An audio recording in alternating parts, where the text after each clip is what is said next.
The Astronist Statement by Cometan. Read for you by Cometan.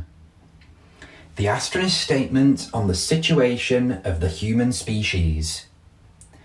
Published by Astral Publishing, a subsidiary of the Astronist Institution. 160 Cop Lane, Penwithen, Preston, PR1 9AD. First edition published 2022. All rights reserved.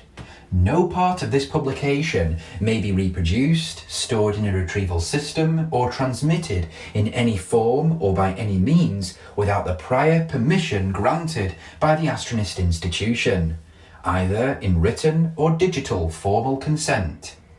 Enquiries concerning reproduction outside the scope of the above should be sent to the Rights Department of the Astronist Institution at the address above, or by the following email: help@jessiemillett.com.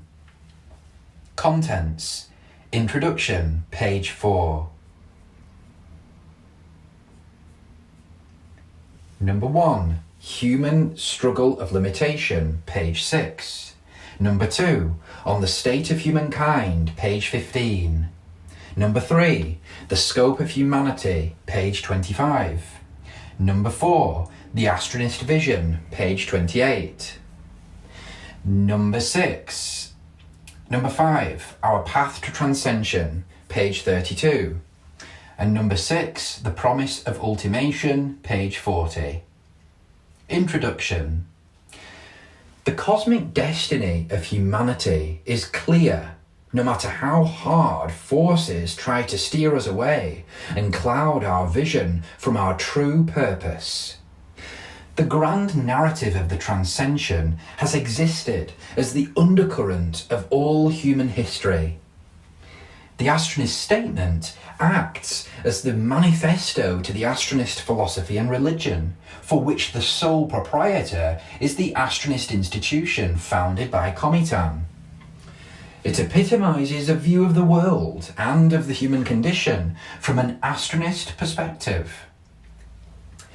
The statement sets forth a particular conception of the human past, the human present, and the human future, in accordance with the joint central Astronist worldviews of cosmocentrism, meaning centred on the astronomical world, and analipsocentrism, meaning being centred on analipsis, which is an alternative word for transcension. The statement is swift yet authoritative. It touches on the very fundamentals of the meaning of human life and sets out a very true yet somewhat harsh reality for the human person individually and for humanity collectively. The statement propounds the Astronist understanding of the limited nature of the human being and the consequences of this for the situation of the entirety of humanity. The statement propounds the Astronist understanding of the limited nature of the human being and the consequences of this for the situation the entirety of humankind finds itself in. Finally, the statement tells of the Astronist vision to change human nature through the transformative and salvific endeavour of transcension, all of which is underpinned by the Astronist promise of humanity reaching the ultimation, meaning our optimum condition as a species. This is the Astronist Statement on the situation of the human species. To reiterate, number 1, the Astronist Statement firstly outlines the problem of limitation as the cause of suffering and evil. Secondly, the statement explores the Astronist view of the human condition as a consequence of our inherent limitations. Thirdly, the statement explicates the Astronist view of what humanity could be if its limited nature were to be overcome. Fourthly, the statement sets out the basis for how and why transcension can be found in the events and consequences of the prehistoric scope of man. Fifthly, the statement presents the Astronist plan for overcoming limitation via transcension and explores the justification for transcension to answer why its embarkation is regarded to lead to the succession of limitation and subsequently the attainment of salvation.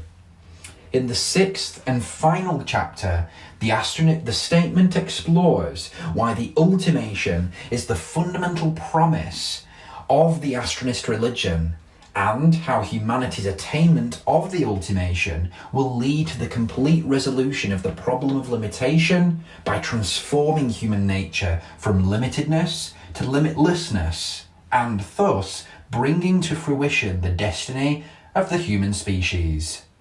Number 1. Human struggle of limitation. The original struggle of the human species has always been to defy our physical and intellectual limitations as set down by nature.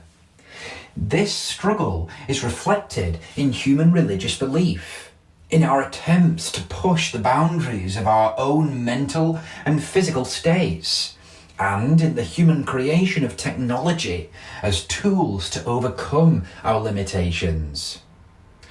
One could commend humanity in having come so far to take the planet Earth as our own dominion, but in this struggle for freedom from limitation, we have lost our way.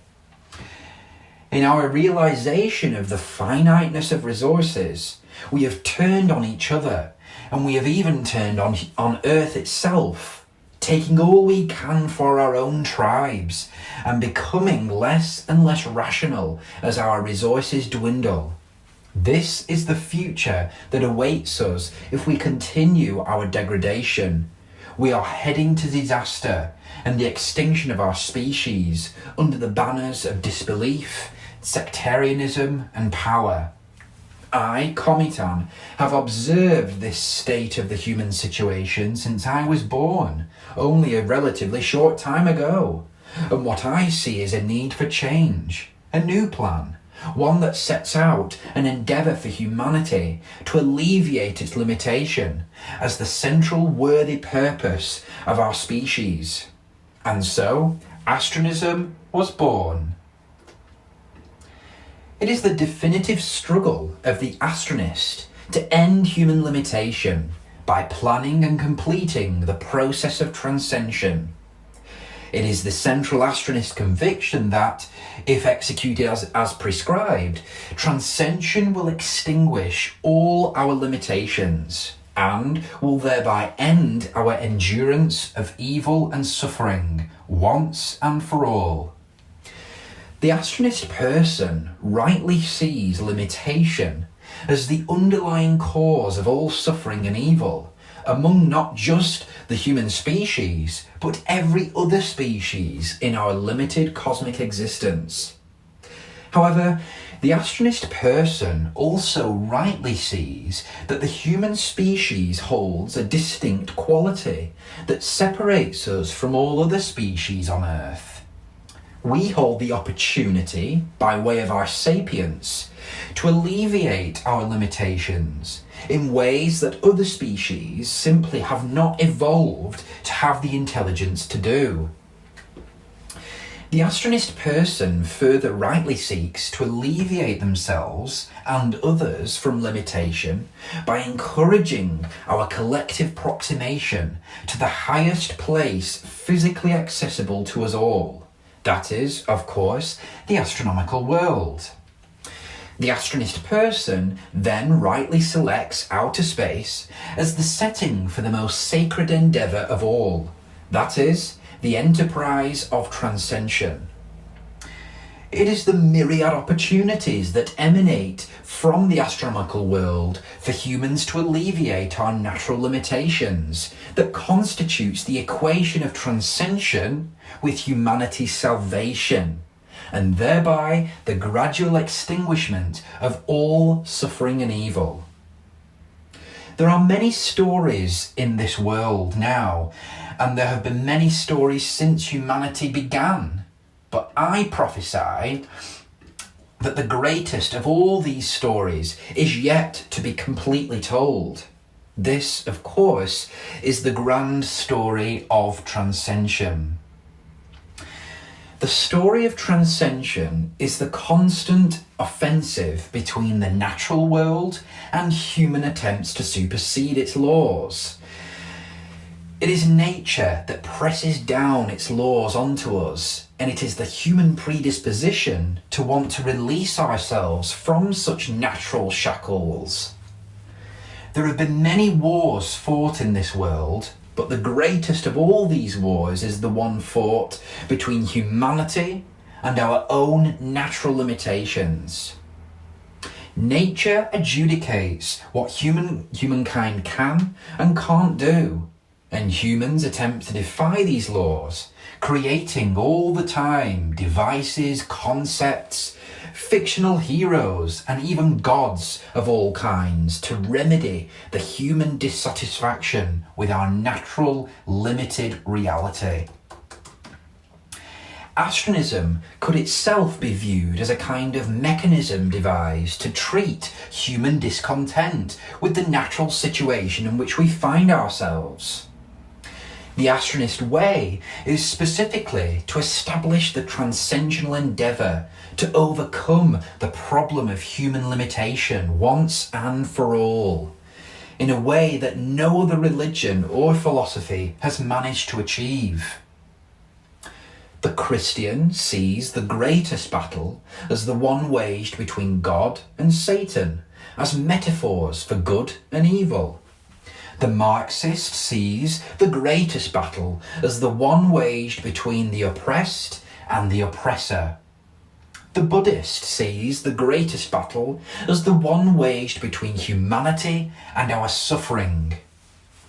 But the Astronist sees not only the greatest, but the original battle as the one waged by humanity against nature, as signalled by our constant attempts to supersede our innate limitations, both physically and mentally.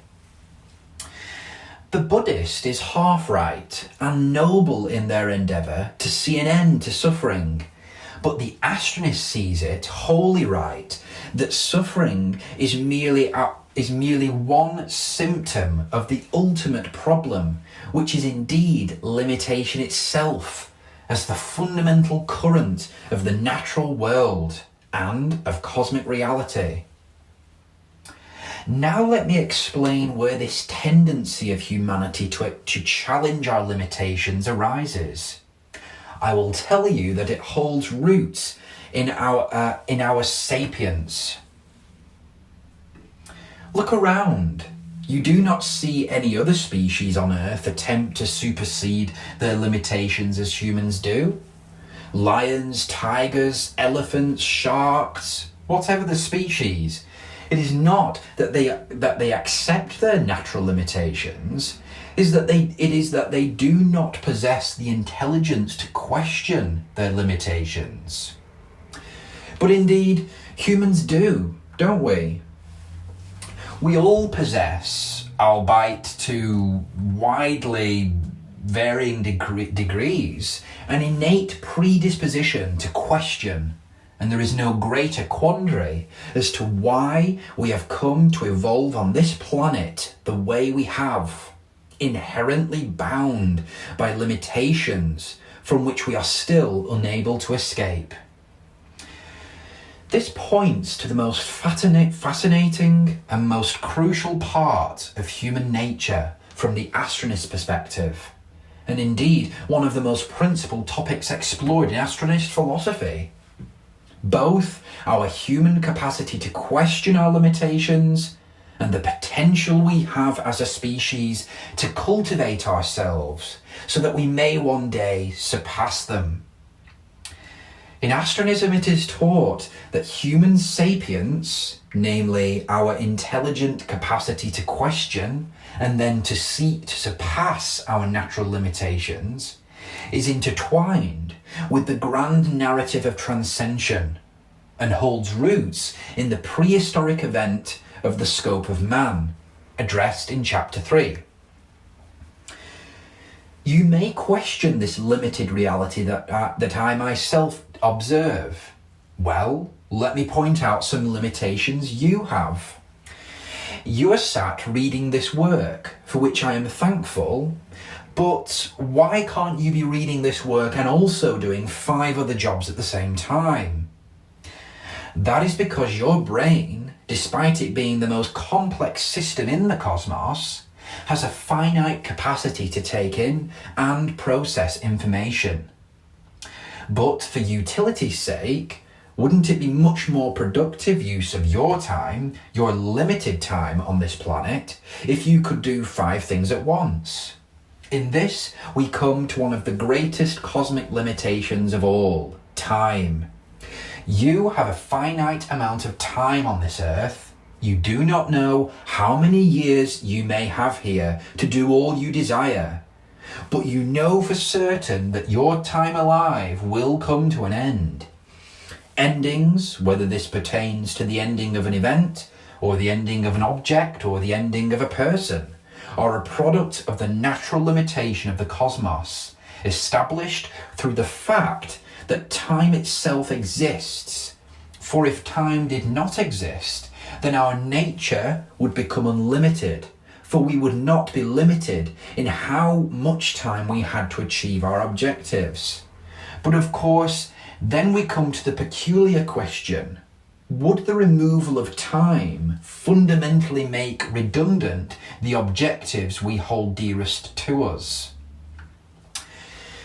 The fundamental point here is that the greatest war is the one waged between limitation and unlimitation. Nature, and thereby humanity, are simply just products of the dominance of limitedness. I have always found limitation to be a curious topic, and it is one that has become central to the Astronist philosophy in these astrodoxical times. I have observed that limitation is the fundamental problem of the human world, only because humanity possesses the sapient dissatisfaction with limitedness that makes limitation the ultimate problem in human reality. If the scope of man had not occurred, and our rise to sapience had not taken place, then we would be as mindlessly accepting of limitation as all the other sapient creatures with which we share this world. Scope conflict, or scope struggle, as I call it, is therefore the underlying conflict caused by limitation, and is the principal struggle for the Astronist. It is the conflict that emerges as the result of a lack of resources and opportunity, not simply in economic terms, as Marx would focus on, but in ways more existential too. I dare to say then that humanity is in a dire situation. We are in a situation on this planet. We have the capacity to understand that we are limited, but we do not have, at an easy grasp, the capacity to alleviate our limitedness. And this situation is not so easily resolved. But there is a hope for this dire situation that we as humans find ourselves in. This hope comes in the form of the fundamental promise at the basis of the Astronist religion. The singular hope for humanity in facing this ever-present problem of limitation is actually ultimation, as discussed thoroughly in chapter 6, as the transformation of human nature from limited to limitless. Of course, the plan devised in Astronism to achieve this objective is transcension itself. This is the most important message to the world that I will ever make. Transcension is the one and only hope for humankind, unless we surrender to limitation and let our extinction take place. And what a shame, a waste, and a bloodbath such an extinction would be. This process of extinction is what I call the degradation, and its most haunting part is what I call the crepusculus. The ultimate Astronist message, in fact, the ultimate Cometanic message, is that transcension is the singular hope for humanity to attain ultimation, so that we may transform our very nature. If the world listens to no other message of mine, make it be this one. Transcension is not only the singular hope for a good human future, but is the one and only hope for humanity to have a long-term future at all. I therefore assert that for at least humanity's long-term survival, and at most humanity's long-term flourishment, all is contingent upon at least our embarkation on the endeavour of transcension. And of course, this entails following Astronist teachings on astronomical approximation. I place all of my worries and fears onto transcension. Transcension will fix all woes. Transcension can carry our heaviest burdens as if they were feathers. Transcension will be the salvation of humanity through our own merit as a sapient species. In thinking about transcension as salvation, the astronomical world plays an interesting role in this economy of transcension, for it exists as both the setting and the mediator of humanity's succession to the state of transcension, the stage at which transcension is fully established. I will consider the in-depth mechanics of transcension elsewhere, but I thought it important to clarify the functionality of the astronomical world in transcension's conveyance of salvation. Unlike in other religions, both the provision of salvation and the work of salvation must be conducted by humanity alone. Although the astronomical world does not capacitate salvation itself, it exists as the medium through which humanity may achieve salvation by the gradual reduction of humanity's limitations, making outer space exploration indispensable to the works of salvation. To clarify, the astronomical world does not itself grant salvation, as humanity does this through our analytic works.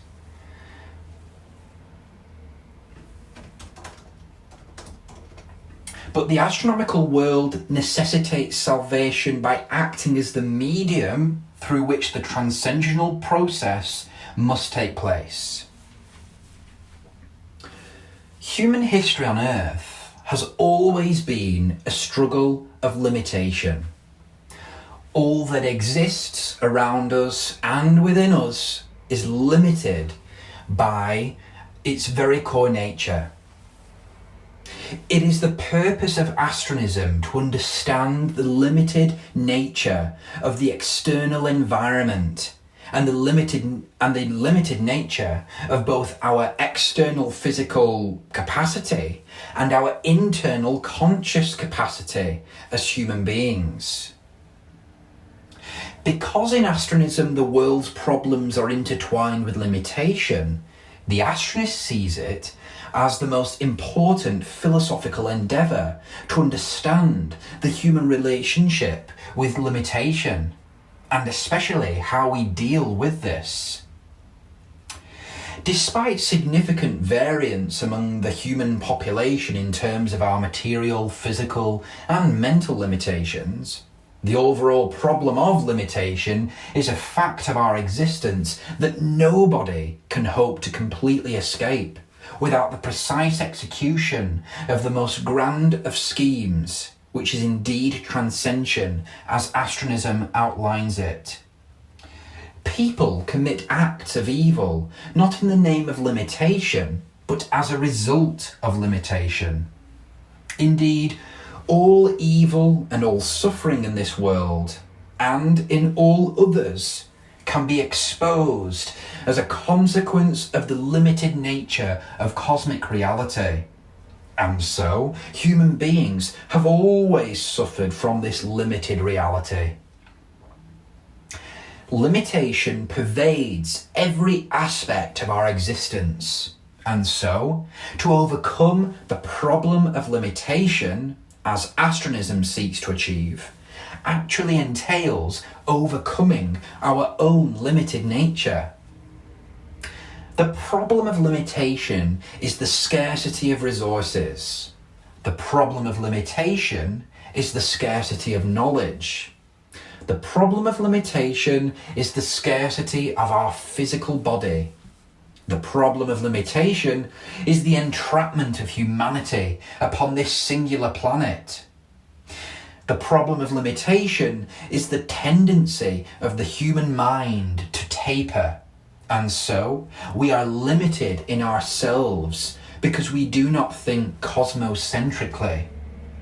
We think individually, we think ethnically, we think politically, and we think nationally, each of which is the epitome of limitation in the human mental state. Being and thinking in a cosmocentric way means to put aside all of these differences that we have as humans, to allow us all to supersede them by focusing on our greatest commonality, the fact that we all reside together upon a single planet is itself our limitation, but can actually be used as a message to unify us all under the banner of transcension.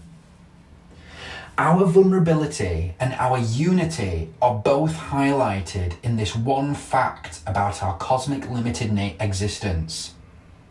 How we deal with this fact now is crucial to the quality of lives of our children and their children. Indeed, it is my dearly held belief that transcension is the long-term solution to the problem of limitation for the sake of the future of our descendants. I don't mean for these words to sound abstract. What I am writing about here is a very practical reality about our existence as human beings, individually and as a whole humanity. Transcension is the most down-to-earth statement that one could ever utter. Certainly, a sense of unity is achieved when considering the world and the human experience cosmocentrically, but also a sense of duty emerges from within that unity that then informs how we act as human beings, both individually and as a collective species. This, of course, manifests in the Astronist cosmic duty of transcension. Regardless of what other religions and philosophies teach, the Astronist goal is to guide and ensure the potentialization of humanity, not merely our survival. Human beings have sought to survive for millennia, and we have killed one another and have suppressed other species to do so.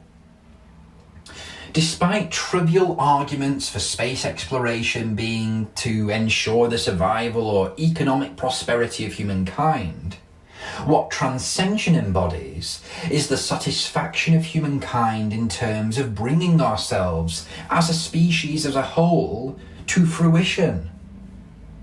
It is through transcension that humanity as a species will become the greatest, highest, grandest version of itself, which is indeed a further justification as to why transcension is equated with salvation in Astronism.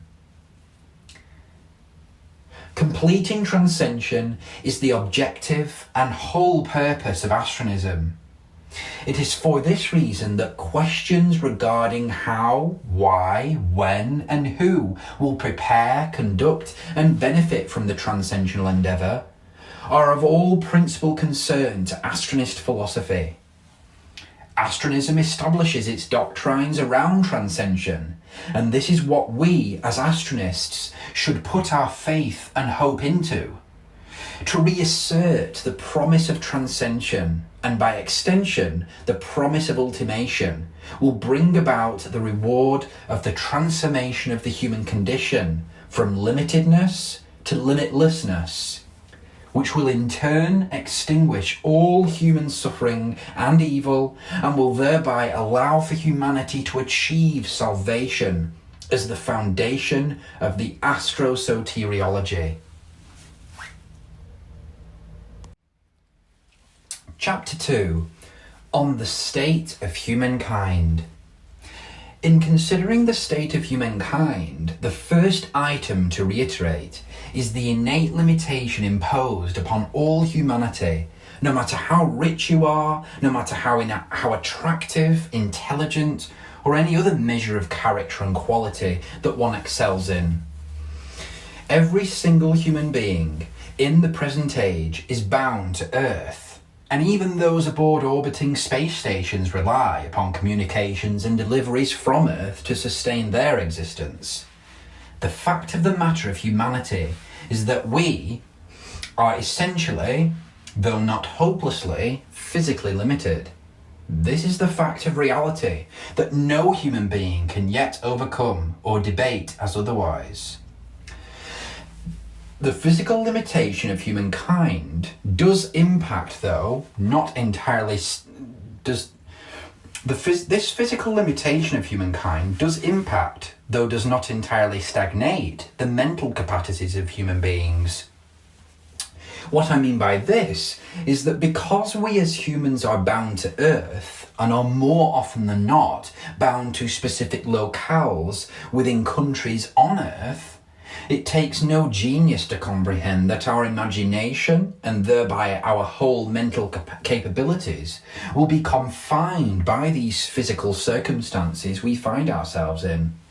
Physical limitation, therefore, causes, to varying degrees, mental limitation. However, we all, as human beings, do share one common quality, and this is our sapient intelligence, which bestows upon us our quality of scope for transcension that fundamentally distinguishes us from all other Tellurian species. The quality of scope is the quality to think beyond the present physical environment. In essence, to imagine and to envision and to behold and harness opportunities to manifest such visions of what the future could be. It is this key mental capacity for human beings that maintains our connection to the grand possibilities of the astronomical world, and thereby maintains our hope for transcension. Despite, in all degrees, the scale and difficulty of obstacles in our path to explore the cosmos, we can, without even lifting a finger, attempt to imagine what distant worlds in the Milky Way might be like. For some with whom I have spoken, the physical distance of the astronomical world has caused a mental and emotional distance for them from the astronomical world that is equated with its irrelevance. This should not, however, be the case, because we can learn so much about ourselves and the infinitesimal nature of our condition when we consider objects so far away from us. I attest that it is essential that we study the furthest things from us in order to understand ourselves as a species in the cosmos more clearly, and in turn to achieve a greater comprehension of transcension as a holistic process. What can be made a conclusion of is that the physical limitation and mental limitation of humanity are intertwined, but the latter is far less limited and is actually key to alleviating the more drastic limitations imposed onto the former. We need the mind to direct the physical so that the limitations on both on both may be diminished over time to lead to our ultimation. To round out this point, humanity is inherently limited. But what does it actually mean to possess a limited nature? To be limited in one's nature is more pervasive than words could describe. Cosmic limitation is the absolute principle of the cosmos, meaning that all that exists within or pertains to cosmic existence must obey the law of limitation. The pervasion of these limits throughout the cosmos indeed imbue all humanity and has epitomised our existence since our inception in the evolutional process. These limits have not just affected us as a species, but every other species in the cosmos and even the development of the cosmos itself. Limitation is the built-in code at the very basis of the existence of the cosmos. For humanity to possess a limited nature means that we have a limited physical capacity. We have a limited mental capacity. We have a limited metaphysical capacity. We have a limited knowledge, foresight, observability, and discernibility. We have limited resources surrounding us for us to interact with the world and others in it. We have a natural tendency to commit transgressions because of the lack of knowledge and resources at our disposal, meaning that we ourselves cause suffering and evil in the world because of our own limitations. We have a limited ability to see beyond the physical and the immediate. We have a limited ability to restrain ourselves from conducting acts that stimulate the chemicals in our brain to produce positive emotions. Our ability to perceive, to empathise and comprehend is capped by our own experiences, our perception of the world, our temperament and our physical location. There is nothing about which we may be sure in this life except that our ability to perceive the world is fundamentally limited by the reality of our own body, which necessarily houses, though also essentially entraps, our mind. The attribution of suffering and evil to limitation and to incorporate this into the limitationist doctrine is curious. A lion mauling a deer to death is indeed due to the lion's own incapacity, due to its sentient level of intelligence, or altogether meaning its limited mental capabilities to think, to do, and be. The attribution of the feeling of suffering to this scene is a human experience that is projecting onto this very natural occurrence that stands as a product of cosmic limitedness. It is also important to maintain that the doctrine of cosmic limitation must not be used as a justification for wrongful action. I may murder someone because of my limited capacity to think and do otherwise. This kind of excuse for immoral acts, of course, does not suffice. But in the event of such an act, the attribution of limitation is a negative quality and underlying cause of the individual conducting the act is more than reasonable. Such an attribution, however, should not be interpreted or misused as a justification, instead as an objective, fundamental cause of the act's occurrence. Astronism views humanity as unique, meaning that no other species in the cosmos is regarded to have evolved in the exact same way as humanity has. But this certainly does not mean to imply that no other species in the cosmos has reached sapient levels of intelligence.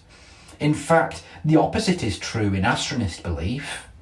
However, beyond this, no special status is granted to humankind, unlike in other religions such as Christianity, in which humans were especially created by God as superior to all other species.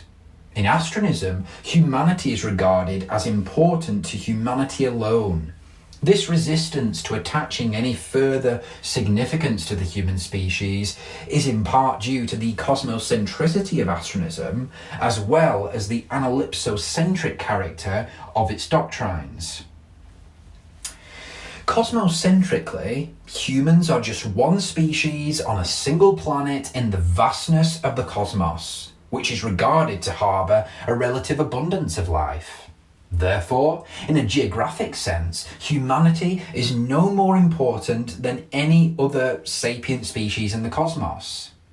A reality that began to cement itself in the human consciousness following the heliocentric revolution with various consequences.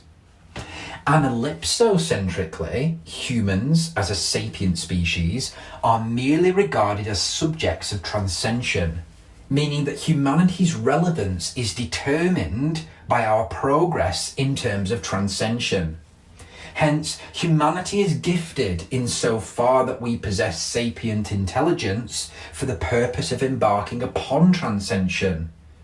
But this gift is not considered unique to humans, as there is believed to be other sapient life in the cosmos that have experienced their own scopes and thereby hold the same potential to complete their own transcensional endeavours. Further still, any other species on Earth could rise to the same degree of intelligence as humanity, if they evolved to do so, and experience their own scopes. Finally, both evolutionarily and intellectually, humans are considered gifted but not special in this regard. Humankind is relevant unto itself, but this principle of self-relevance identically applies for a sapient species on the other side of the Milky Way, that is embarking upon its own transcensional endeavour. The point being made here is very cosmotarian, an Astronist ontological school of thought. It is that humanity is important to humanity alone, and that we must execute transcension for our own sake. Humanity holds the key quality to achieving the rewards of transcension, and indeed this quality is precious scope. We have inherited opportunities from our forefathers to embark upon and complete the most sacred venture of transcension. Simply put, identifying and grasping with both hands the opportunities presented to us for transcension are decisions entirely up to us and depend on what type of species we want to be and what we want to make ourselves during the time we have, and what we want to make of ourselves during the time we have in the cosmos. What we know about humanity: we know that humanity is the only sapient species on this planet. We know that humans possess a tendency to avert suffering and to embrace endorphin-releasing activities. We know that if humanity remains on Earth without any transcension, then our survival is capped due to Earth's finite resources. What we do not know about humanity: we do not know how long humanity has left as the dominant species on Earth. The moral degradation of society is intrinsic to humanity's aversion to transcension, hence allowing for our limitations to fester into the somewhat ugly human world we see before us. I use the word somewhat here so as not to present the Astronist view as disastrous or pessimistic, so as far as the progress of humanity is concerned. For sure, the human world boasts beauty, but no doubt there are recesses of humanity that are far more repugnant than we perhaps care to dwell upon. Nevertheless, we must face these less than pleasant aspects of the world we have built and the species we have become. We find ourselves as a species in this condition, in this state of limitation, which has depravity and sufferance to become which has caused depravity and sufferance to become widespread. And so we must seek to change this. But the most curious question is how? The Astronist answer is that firstly, we must change our nature. And indeed, this is based on the belief that our limited nature may be inherent and pervasive, but is not absolute, and does, by its own very inheritance, possess limitations itself. Therefore, it must be true that the limited nature of humankind must itself possess limitations. Limitations that, if identified, harnessed and overcome, will lead to humanity's ability to change our nature for the better, to overcome the limitations entrapping us mentally and physically. The same can be said of the cosmos itself. We can find those dimensions or aspects or places in the cosmos that exist at the boundary of cosmic limitation. And if we harness and master these, then we just might be able to transverse cosmic existence to the universal infinite existence that exists beyond. Indeed, the process of which I speak here is of course transcension itself and transcosmization. Astronism therefore ultimately seeks to change the limited nature of humanity via its proposition of the process of transcension, and that this process is to be executed through the medium that is the most physically and non-physically superior to us.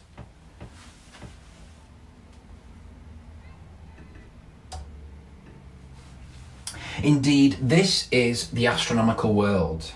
However, the astronomical world has been chosen arbitrarily for this purpose, or simply because it is aesthetic, as some might understand. However, the astronomical world has not been chosen arbitrarily for this purpose, or simply because it is aesthetic, as some might misunderstand. If another such medium was considered to be the possessor of this kind of transformative ability, then that would have been the chosen medium itself. But indeed, this is not the reality.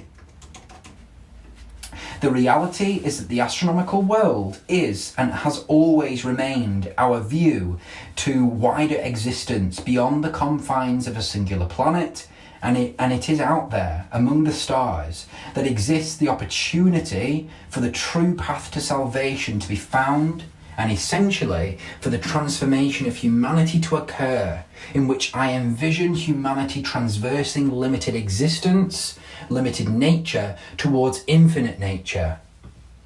This is of course the Astronist vision of the most ideal human future in succeeding at the transcensional mission in the grandest proportions.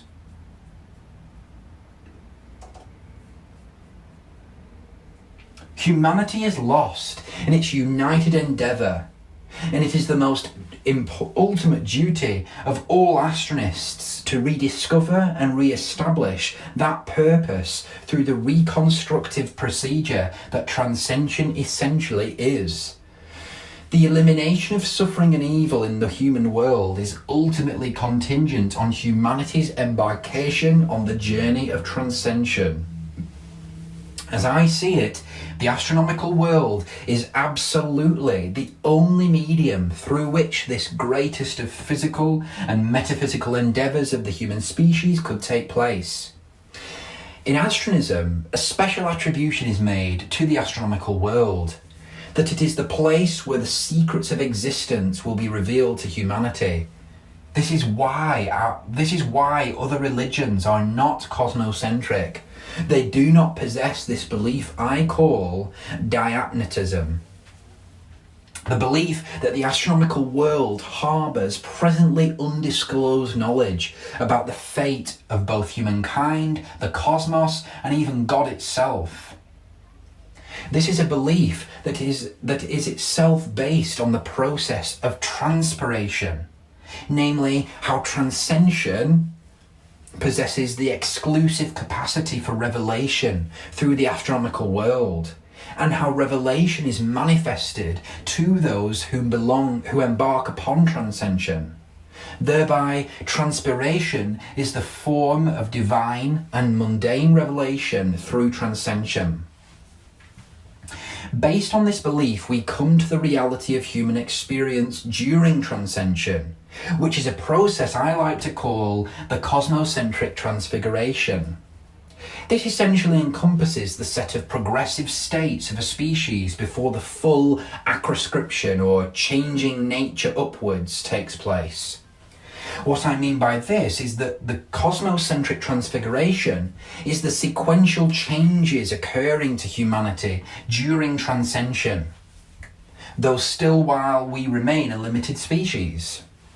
In essence, cosmocentric transfiguration acts as the predecessor to full transition to our full transition from limited to unlimited, a process I call accrescription. Cosmocentric transfiguration is the physical and mental changes that come to affect humanity as a result of transcension being in motion. These changes will occur as a kind of evolutionary process based on the revelations that emerge from the execution of transcension in the manner prescribed in Astronism. In essence, cosmocentric transfiguration is therefore the necessary precursor to humanity's attainment of its ultimation, and will manifest in both physical, non-physical, and metaphysical changes to either portions of humanity or of all humanity. Cosmocentric transfiguration is transcension at work, and signals gradual progress made by humanity in the analytic endeavour. Cosmocentric transfiguration is essential because it marks the evolutionary stages that humanity will proceed through as a result of the correct execution of transcension. Cosmocentric transfiguration will certainly come with some material and immaterial rewards, which are benefits of transcension, but of course one must not forget that the principal reward and purpose of transcension is reaching the ultimation. Chapter 3. The Scope of Humanity. Both in my address of the problem of limitation and in my review of humanity's present situation as it pertains to the endeavour of transcension, I made numerous references to the word scope, which has multiple meanings in Astronism. Scope, the first meaning, is any opportunity to progress and in some way the endeavour of transcension. So this is used as a verb. The second meaning of the word is of the word scope, the quality of possessing the capacity to envision and embark upon astrosis for individuals and transcension for a whole species. Thirdly, the scope of man. This is the event in the Upper Paleolithic period of the Stone Age, regarding as having marked the transition of the human species from a sentient to a sapient species, and thus marking the bestowal of humanity's quality of scope for transcension, so that human beings can then harness opportunities for transcension.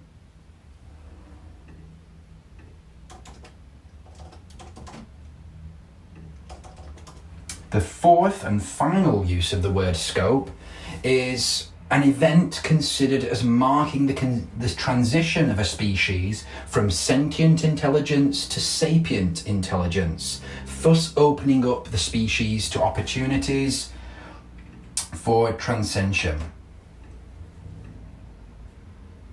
The prehistoric scope of man was the endowment of all humankind with the capacity for transcension in the form of us becoming perceptive and receptive to opportunities to achieve transcension as a result of our sapient intelligence. In this regard, it is restated that transcension's embarkation and completion is dependent upon a species' ascension to sapience from sentience. The urge for transcension must come from within, and up to now, only sapient species seem to possess the capacity for transcension. Thus, scope for transcension is reserved for only those species classifiable as sapient. Scope is aptly called Astronism's governing concept because the production of scope directly and definitively impacts the capacity for a species to strive for transcension. Without scope, the endeavour of transcension is futile, which makes scope the governor of humanity's course to transcension, and in turn, the ultimation. The provision of scope is determined by the sapience of a species, simply by my observation of the differences between humanity as a sapient species and all others on Earth, which constitute sentience, but not sapience. Scope is to Astronism what grace is to Christianity. Without God's grace, human beings would not possess the mechanism to be saved from depravity. But without scope, human beings individually, as well as humanity as a whole, would not possess the means to first identify the necessity of transcension, to then embark upon transcension, to then properly execute transcension, and then to actually complete transcension. An individual instance of scope is an opportunity present before a person to engage with their astronality, that innate part of the person that connects them to the astronomical world. Because the notion that transcension or astrosis are dependent upon a person or all humanity's proximation to and immersion into the astronomical world, cultivation of astronality, meaning the connection between the individual and the astronomical world, is considered integral to achieving either of these conditions. Therefore, because scope refers to opportunities to cultivate astronality, scope becomes of central and fundamental importance to the Astronist belief system, and for the endeavour of transcension as it is presented in Astronism to function. In this sense, scope is the driving force underlying the transcensional process. The scope of man occurred during the Upper Paleolithic period of the Stone Age. The scope of man marked the commencement of humanity's relationship with the astronomical world through the emotional and existential connection of individuals to the night sky via their naked eye observation of astronomical phenomena. This event and those directly succeeding it caused the spark that lit the flame of human wonder and awe, which projected onto the human world and that then developed into the systems of astrology and astromancy in the Neolithic and ancient worlds that historians and archaeologists now study today. The scope of man should be regarded as the most important event in human history to all astronists because transcension's occurrence is dependent upon it. It is for this reason that it is the capacity for a species. It is for this reason that specifically it is the capacity for a species to experience astronality that makes it sapient. Hence why all species on Earth, other than humankind, ourselves, are considered sentient, though not sapient. The scope of man holds an important mechanism in the economy of transcension, and still today constitutes an underlying function of the astrosoteriology. The scope of man is important because if it had not occurred, then humanity would have no opportunity to even identify transcension, let alone embark upon or complete it. The scope of man actually initiated humanity's transcension, And so, by this assertion, transcension has been in the works ever since humanity could observe, but more importantly, relate to the astronomical world.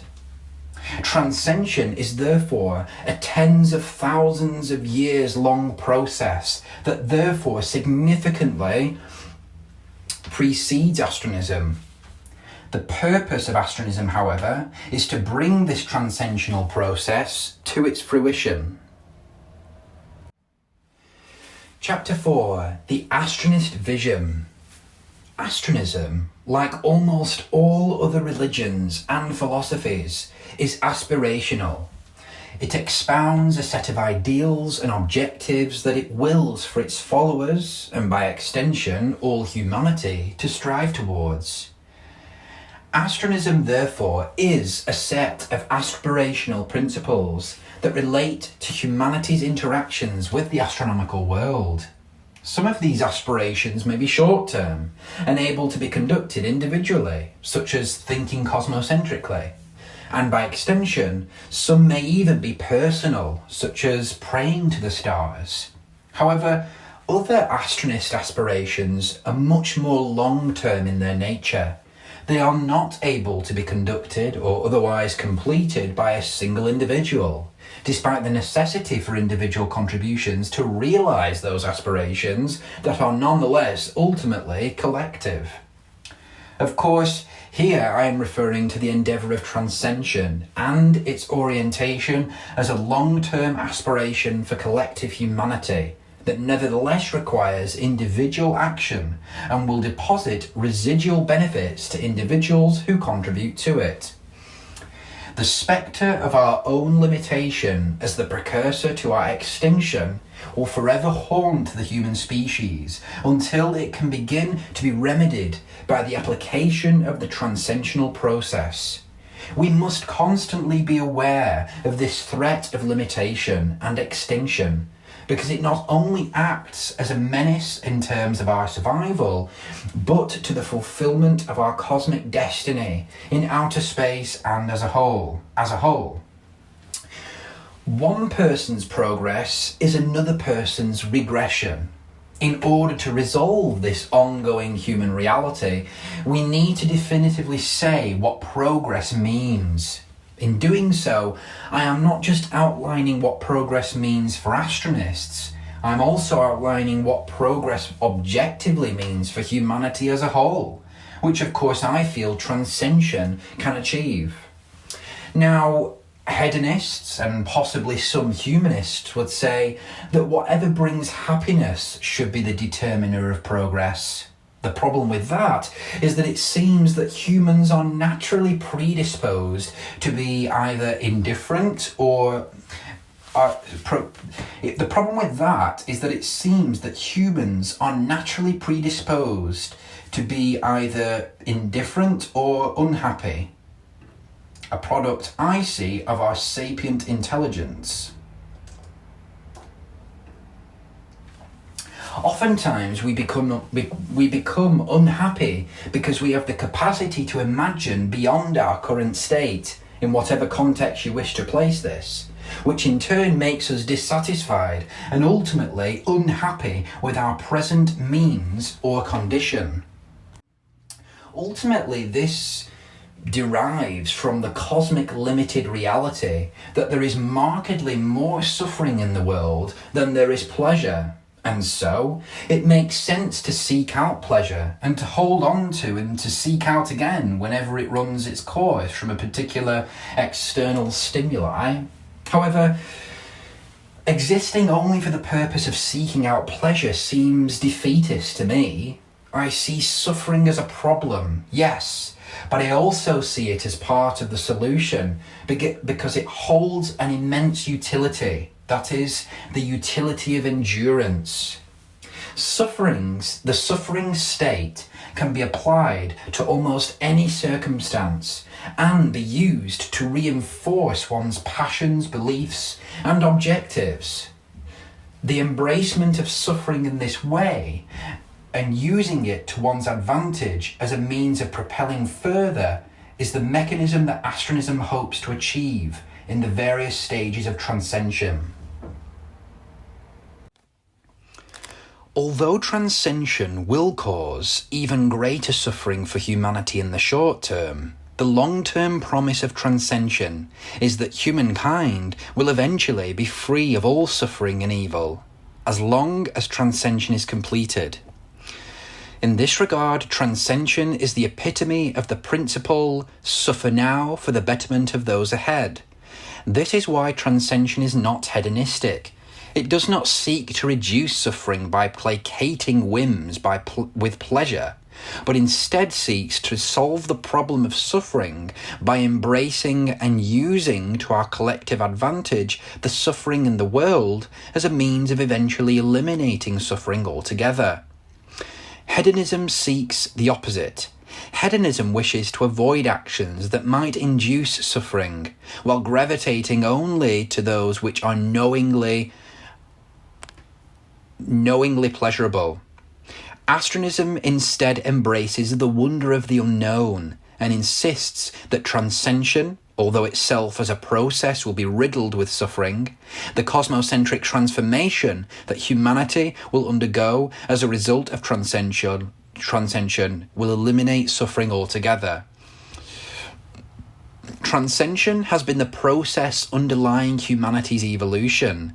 The scope of man heralded the beginning of modern humanity, and the Astronist progress of transcension is indeed central to the next major stage of human evolution.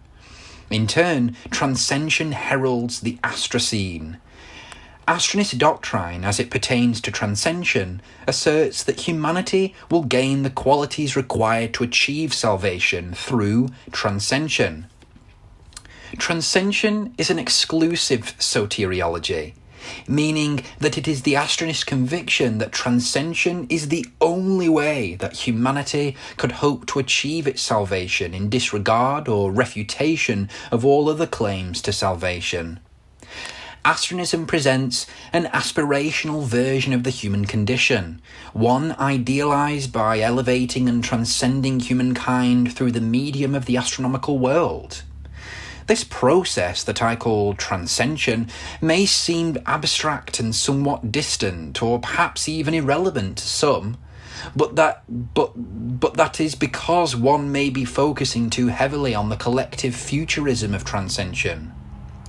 There is also a very individual presentism aspect to transcension that is practical, physical, and perfect for engagement from the individual.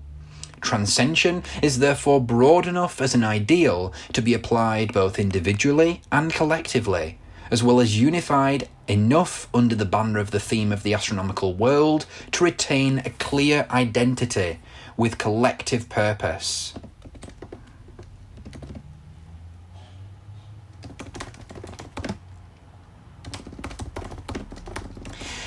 The Astronist vision is clear at its heart, but complex at its execution.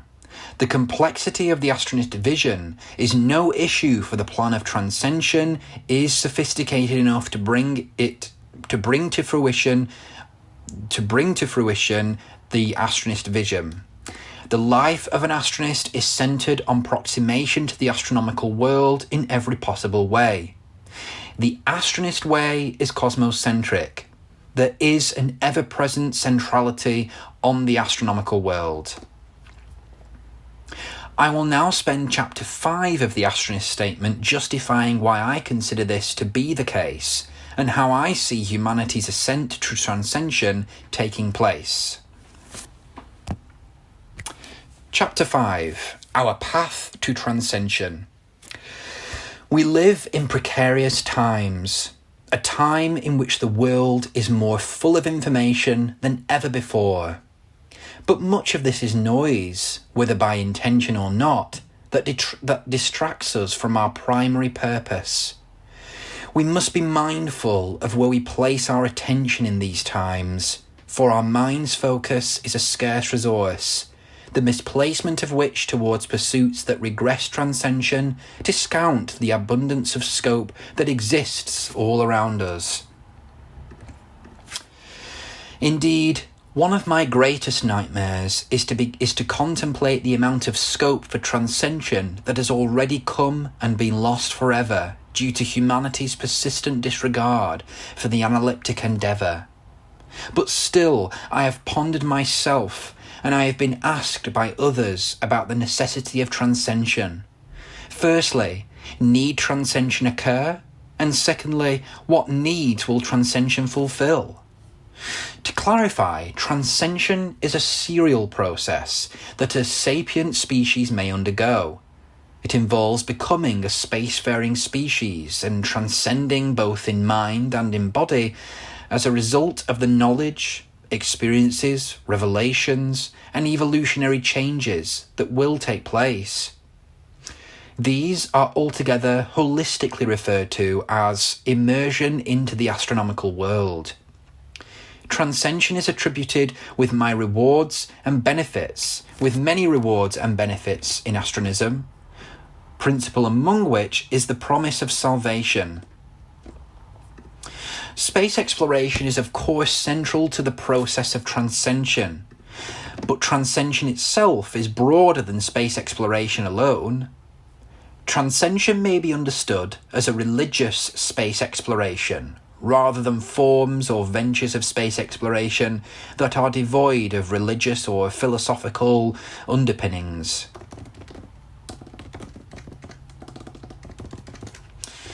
The ultimate purpose for executing transcension is so that humanity may achieve its ultimate state, to reach the fullest potential of our species.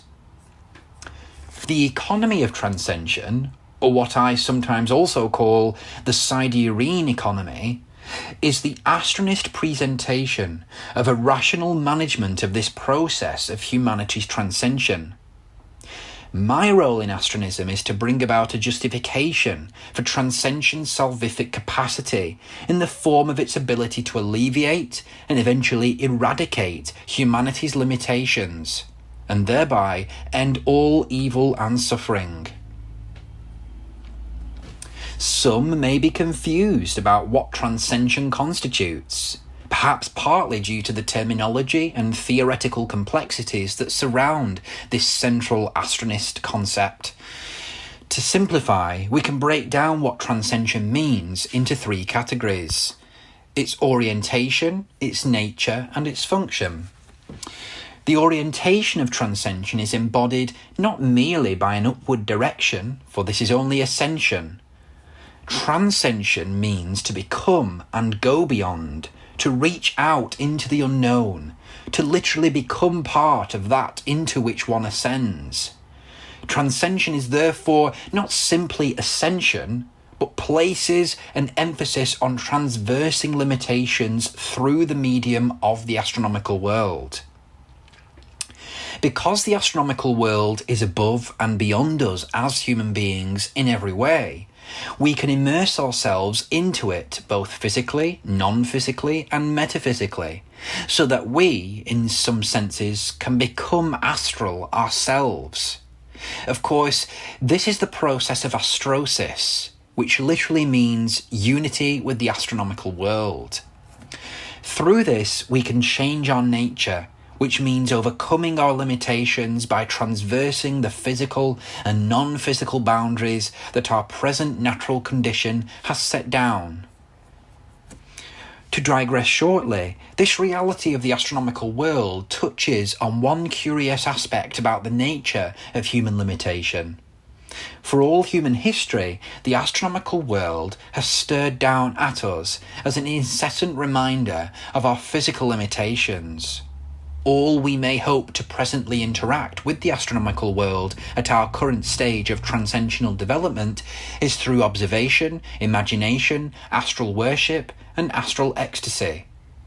This is because physical venturements into the astronomical world are still significantly bounded and experienced by very few. Now, returning to our principal discussion, the nature of transcension is that it is both a bodily process and a mental process. The body and the mind extend beyond knowability and capability when transcension is in effect. Transcension is therefore a process for the whole person, both the physical aspects of ourselves and the non-physical. However, one should be careful not to merely conflate transcension with enlightenment or other spiritual means of transcendence that other religions have spoken of for millennia. The key quality of transcension is its astronomicality, its astronomical theme. Transcension must take place through the medium of the astronomical world. If not, then you are speaking of something else, perhaps the Buddhist enlightenment or the Christian theosis. For a claim to transcension to be true, it must be astral in source and theme. Finally, the function of transcension is that part of transcension that I have spoken most commonly about. It is its salvific capacity. Transcension not only constitutes transcendence beyond the present condition, but is asserted through Astronism to be the key instrument of salvation. It is the correct execution of the transcensional endeavour that human beings will attain salvation. Indeed, this is the basis of all Astronism, which, at its core, is a belief system that makes an exclusive claim over transcension, asserting the truth of its conception of transcension and the plan it establishes to execute it.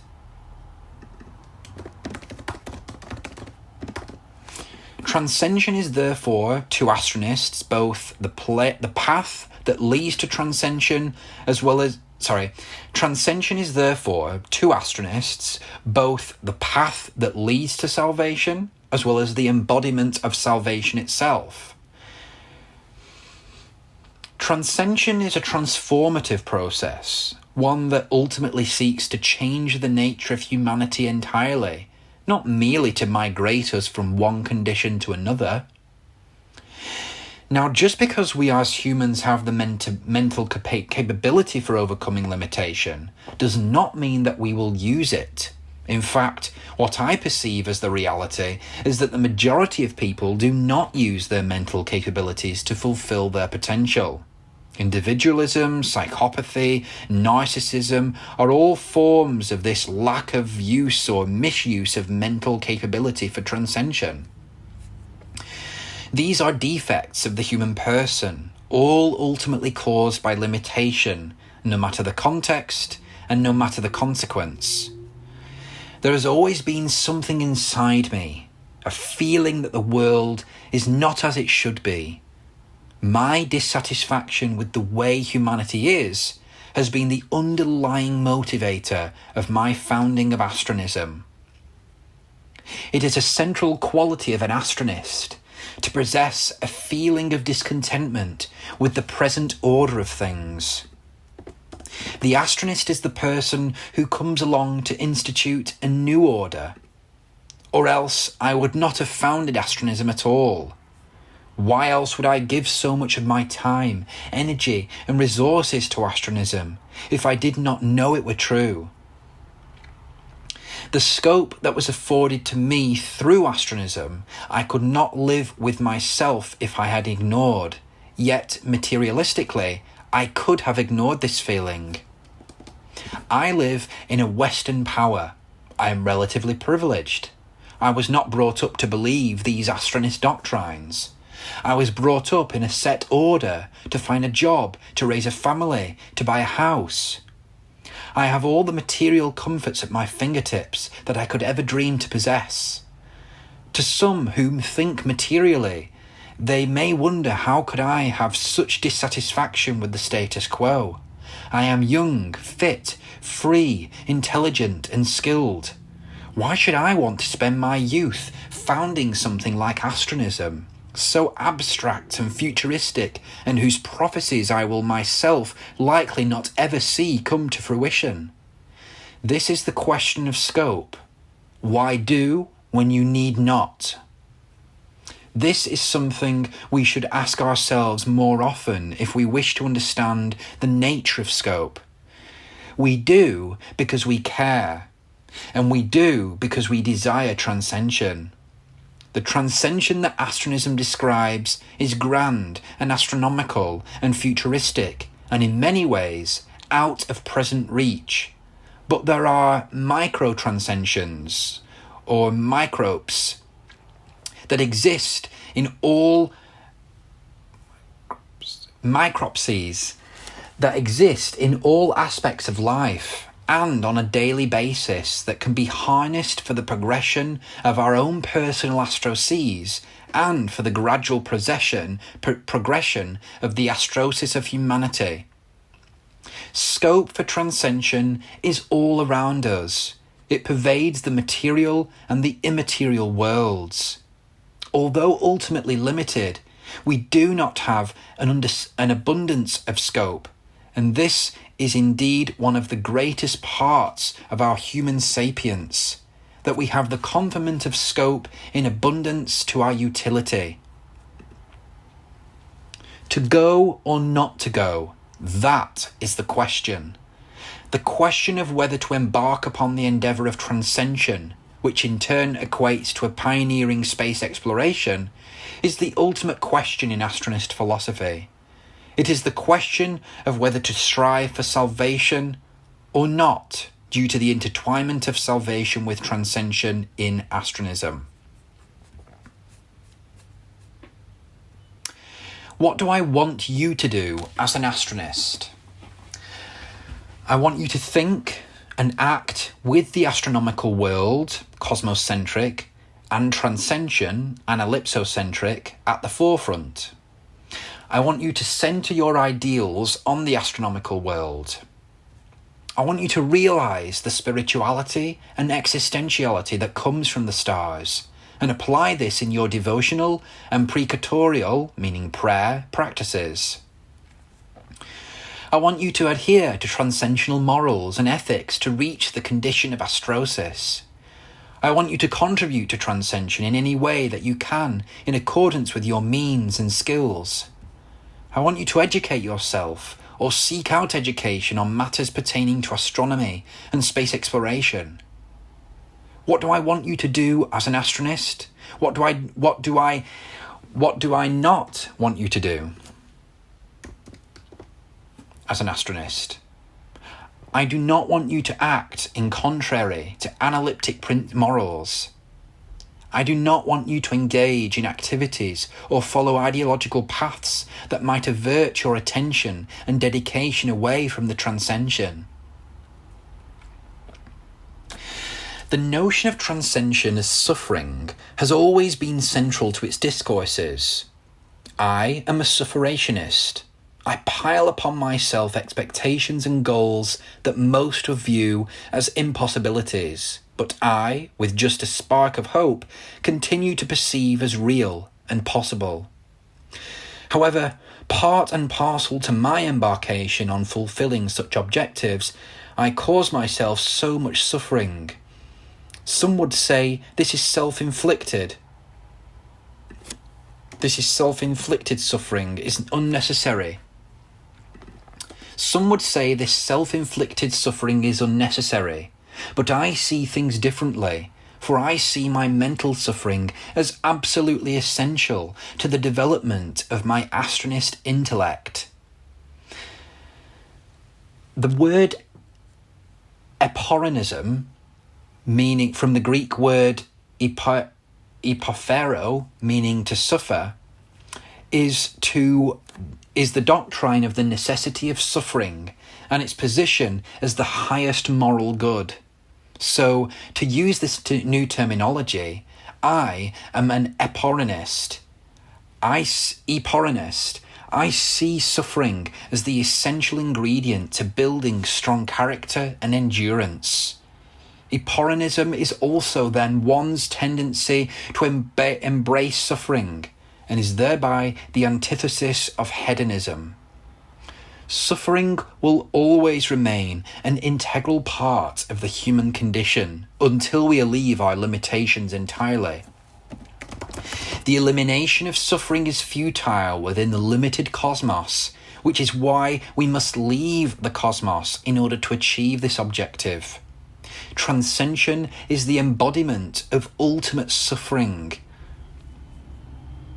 as the necessary precursor to the elimination of suffering. We only suffer in this life because we are limited in all ways. Transcension is the purification of humanity, of our limited substance. We will no longer suffer when we are purified of our limited qualities. Why not just stay here?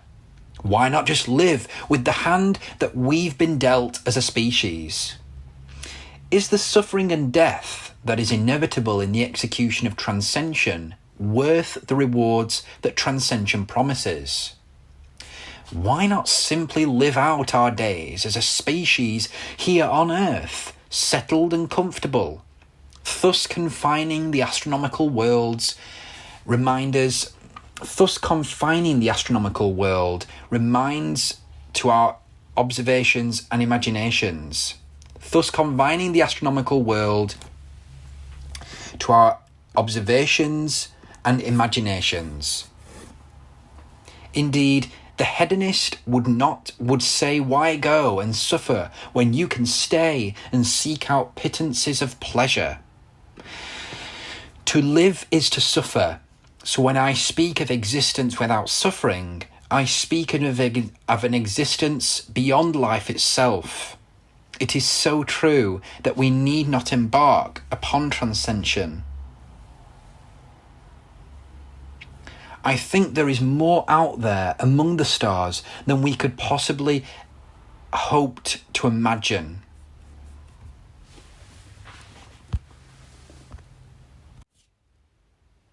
Chapter 6. The Promise of Ultimation. Every religion is based on promises, and Astronism is no different.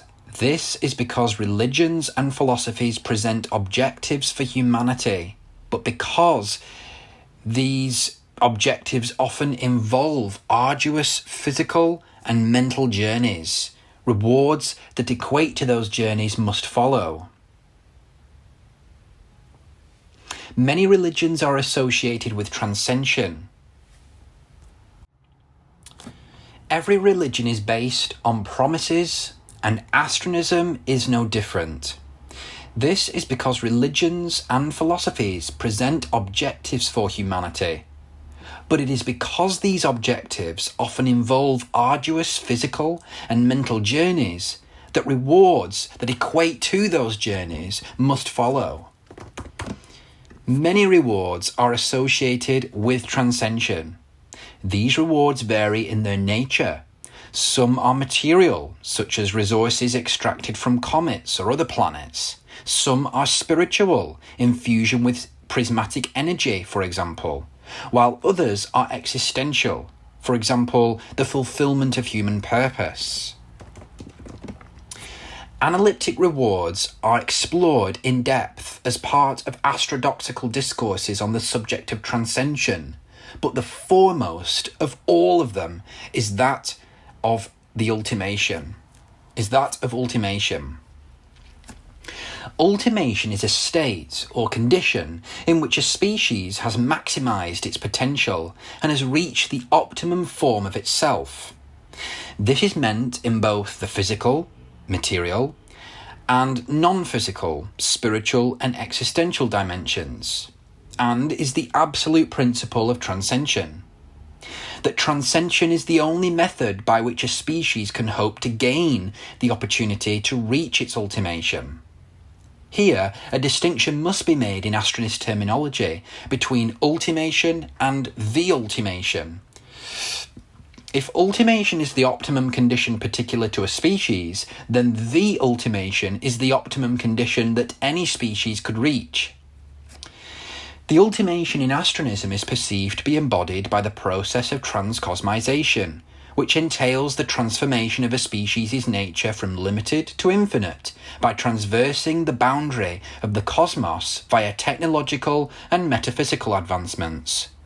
Transcension promises to propel humanity towards its ultimation, but cannot account for human tendencies towards aversion to transcension. Hence, although it is asserted that transcension holds the capacity to reach humanity its ultimate condition, The actual event of reaching such a condition hinges on human action. The second promise of transcension on the topic of ultimation is that transcension also holds the capacity to propel a species towards the ultimation itself. Human cooperation with transcension is absolutely essential for these promises to be unlocked, however. Not only does ultimation embody the promise of transcension, but also signals the culmination of the